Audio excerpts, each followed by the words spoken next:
दिल थाम कर बैठिए दोस्तों, मंत्री जी हमारे बीच आ चुके हैं। अब वो एक बार फिर रावण को तीर मार कर हर साल की तरह बुराई पर जीत हासिल करेंगे।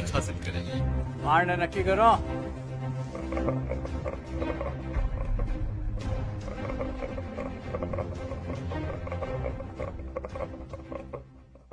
तू मारेगा मुझे? तुम सब यहाँ मुझे मारने इकट्ठे हुए हो?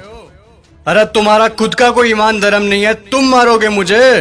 और एक बात बता, पिछले साल तो कोई और आया था मारने मुझे, इस बार वो नहीं आया?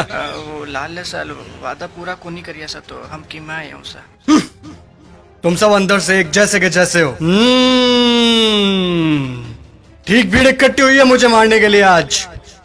मैं माता सीता को लेकर गया था, इसीलिए मारने के लिए इकट्ठे हुए ना तुम सब आज। हाँ, मैं मानता हूं मेरी गलती, लेकिन माता सीता को किसी कारागृह में नहीं, सबसे उत्तम वाटिका थी उसमें रखा था मैंने।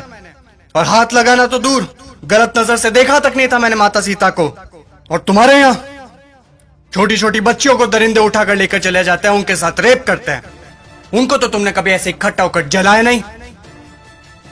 वो दरिंदे क्यों खुलेआम घूम रहे हैं आज भी, मुझे ये बताओ। आए हैं मुझे जलाने। अब चोटे तू बता। मैं तो सभी वेद और ग्रंथों का ज्ञाता हूं। तूने कौन सी वेद ग्रंथ या पुस्तक पढ़ी है, मुझे ये बता। पांचवी फेल मेरे समक्ष बोलेगा तू? चुपचाप खड़ा रह तू। देख, मुझे ना केवल संगीत का शौक है, बल्कि सभी रागों का, सुरों का और वाद्य यंत्रों का ज्ञान भी है। तुझे क्या ज्ञान है वाद्य यंत्रों के बारे में? ये मारने आया है मुझे। अब तुम लोग सुनो, मेरे जैसा महादेव का भक्त ना तो कोई हुआ है, ना मेरे जैसा महादेव की भक्ति किसी ने की है। और तुम लोग, तुम्हारा भी कोई जमीर नहीं है। भगवान पलटते समय नहीं लेते तुम। काम हुआ तो ठीक, तो चलो महादेव के पास, हुए तो चलो महादेव के, नहीं हुए तो चलो इस बार बालाजी के चलते हैं। क्या हुआ? गुस्सा आ रहा है मेरे ऊपर?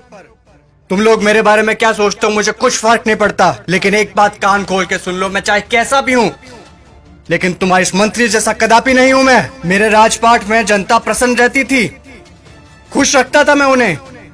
इसकी तरह पटाखों की चोरी कभी नहीं की मैंने। बोलूं, बता दूं सभी को, ये दुष्ट, ये तुम्हारा मंत्री दुष्ट एक नंबर का, ये कागजों में लिखता है कि रावण दहन के लिए 50 पेटी पटाखों के लगे, और लगा था 5 भी नहीं है। ये सब इसके घर पे जा रहे हैं। और तुम लोग क्या कहते हो? बुराई पर अच्छाई की जीत। कहां हुई, कहां हुई बुराई पर अच्छाई की जीत? जब तक तुम्हारे मन में चोरी, गद्दारी, लालच, वासना, द्वेष, अहंकार जैसी भावनाएं जीवित है, बुराई कैसे मरेगी? बुराई मर ही नहीं सकती। तुम लोग मुझे खत्म करने आए हो ना? अरे मेरा खात्मा तो मेरा अहंकार कभी कर चुका। अब अगर मारना है, जलाना है, तो अपने अंदर छुपे रावण को जलाओ, उसको मारो। सच्चाई और अच्छाई को अपना लो, बुराई अपने आप खत्म हो जाएगी। और अगर तुम मुझे जलाने के उद्देश्य से ही आए हो, तो मैं तुम्हें बता दूं कि सिर्फ छोटे बच्चे ही आज की तारीख में मुझे जला सकते हैं, क्योंकि उनके अंदर चोरी, गद्दारी, लालच, घृणा, वासना, द्वेष, अहंकार जैसी भावनाएं नहीं है। असल में वही हैं ईश्वर का स्वरूप। ए लड़के, लगा दे आग फिर से, जला दे। अगले साल फिर आऊंगा मैं जलने के लिए, लेकिन अगले साल मैं देखूंगा कि आप लोगों ने अपने अंदर के रावण जलाए हैं या नहीं।